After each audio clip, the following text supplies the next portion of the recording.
I'm Zachary Caton, owner of Revolutionary Dog Training, and I've created a dog-proof course to help save your investment in the garden and to get some net training time in as well. So we start conditioning our dogs, the do's and don'ts of the garden. Let's get right into it. All right, so this is the dog-proof garden. I've trained over 1,000 dogs utilizing my play-based system. And I can tell you this, especially owning my own garden and getting really heavy into food forestry, is that you're gonna wanna protect and create a lot of things around your garden so your dogs don't end up destroying it. And it's a perfect opportunity for us to train because we're daily gonna be in our garden. We gotta daily train our dogs as well. So it's kind of a perfect kind of neck time situation. So in our dog-proof garden, we have our 4 modules. This is our garden-proof light course. This is gonna go onto YouTube, Instagram, utilized for clips and for social media marketing. So for today's course, we're gonna go over the first module. Module 1 is our garden behavior decoded. Understanding your dog's actions. Why do they do what they do? Especially when we're in the garden trying to plant or harvest some lovely fruit. The rest of the modules, and in the full version of this video, of the course as well, that's going to be in the lifestyle community, is module 2. Module 2, we have our design for success, creating a dog-friendly layout. Module 3, we're going to be utilizing some backyard cues, teaching some out, go, and or no. Module 4 is going to be our enrichment zones, providing engaging activities and making sure we can keep our investment safe and secure, not just for a day, but for our dog's whole life and our whole life as well. So getting into lesson 1 in that module 1, why do dogs dig, chew, or zoom through your garden? Let's start with digging. Digging, it's usually for heat relief. There could be some instincts behind that digging as well. It could be our dogs are bored out there and they're just trying to figure out some fun activity to do out there. We haven't shown them how to have fun appropriately out there, so they're kind of just bored, so they're digging. They have very strong noses, so they could be actually utilizing some prey drive and sniffing down and trying to figure out what is under there. What is so smelly? What's so delicious? What's so enticing? So they might have some prey drive going under into that digging as well. Trampling, usually it's from dogs get extremely excited. And then from that excitement, they get into their zoomies and they're going crazy around, and then they're not paying attention to their body movement or the garden layout, and then they just trample and smash everything down, right? Again, with trampling, we can kind of pair into that as well. Poor pathing. We didn't set up our garden properly with pathing, so where we can show our dog the proper way to run about and to go through the garden. And we have no off switch. So they're always just so full of energy, and we didn't create an off switch so they can actually chill back there in our garden, right? The next thing is chewing or grazing. It's usually with some anxiety relief. It could be teething, especially with their puppies. It can also be nutrition seeking with kibble and other foods that are very nutrient-less and are very quick to lose nutrients. We want to provide that for us. So they might be looking elsewhere in our garden to all of our nutritious plants and edibles yumminess, and they're seeking nutrition through that. And that kind of gets right into our plants eating. They're seeking fiber, or we've created an attention seeking pattern to where they've might have been a little bored and start eating a high value plant. We got our attention, right? And then we went over there and it's like, hey, stop it, no more eating there. It just got that attention and it became a pattern.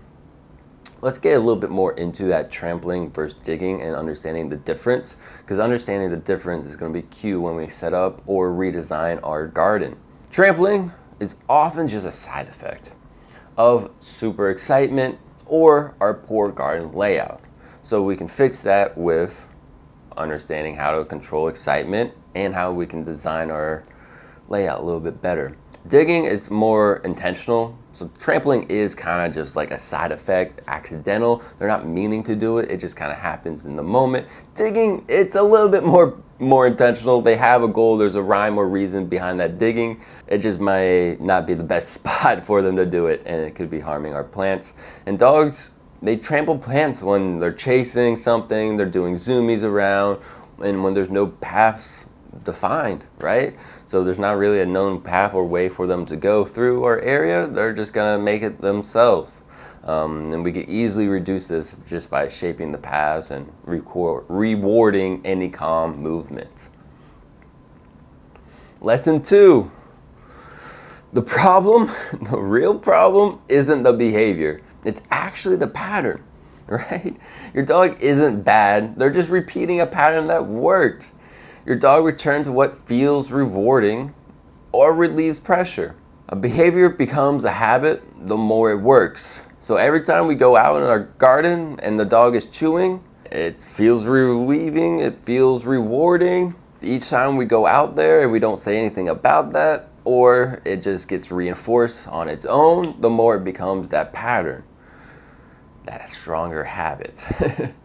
And then redirection, here's a great point. Redirection only works if it's actually more rewarding than the current behavior. So the dog loves to dig. Might have to have like a stake to really get them redirected off that digging because they love it that much. Now into lesson 3. Just like in the planting world, observation is your most powerful training tool. So we're gonna want to track where, when, and how the issue behaviors or problem behaviors happen. We have a 3-day log to reveal triggers and weak zones, and you can download that in the community. Your goal should be to train before the pattern starts, not after it explodes. So we train before the digging pattern starts, not after they've already created such a habit of digging and it's already exploded up in our face. So let's not correct the digging as an example. Let's redirect before they even choose it. We can have them go into a proper area, or before they even start getting after it, we can redirect it a little bit easier because they haven't started or reinforced that behavior.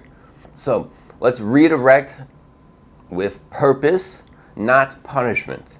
We want to create an alternative like a dig pit, a toy scatter, or a shaded play zone area.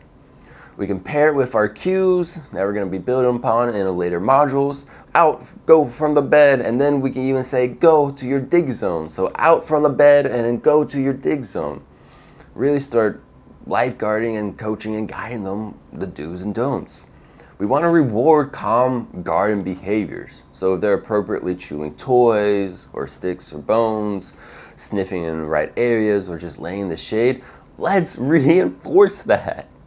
Let's really praise and give them the understanding. That's great. That's exactly what we're looking for when we're out here. We want to praise the behavior you want, not just scold the ones you don't. There's too many times we go outside and it's just no. And the dog owner never gets the good. Keep doing what you're doing. This is okay to do right here. Yeah, exactly. Just keep doing that. So it's not always about scolding. We can also praise the behavior as well.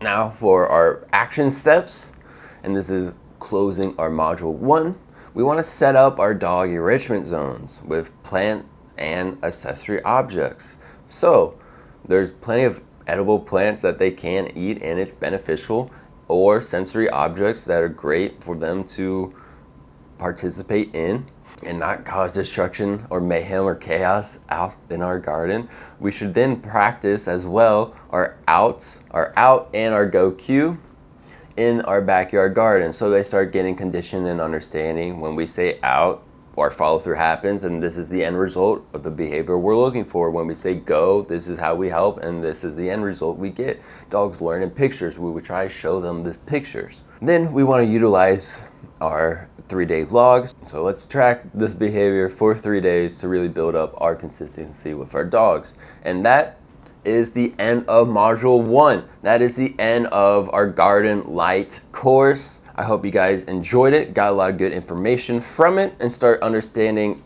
the do's and don'ts and how we can actually go about training and conditioning our dogs a little bit better during our garden time as well. So it's a little net training into what we do and don't want, or how we can redirect before the powderium starts, before it explodes. So we get training a little bit, we build up our communication system, we get a little more training, a little guidance, mental and physical stimulation and fulfillment as well, and then we can start really cueing these dogs into the appropriate, contextually appropriate behaviors. Alrighty, so that's the end of module 1. I hope you guys enjoyed it. Please like, comment, and subscribe, and please, if you're liking this content and info, or you want to get just the rest of the modules, join up into our lifestyle dog training community, where you'll find all the modules in the course with plenty of other courses in lifestyle training. This is the end of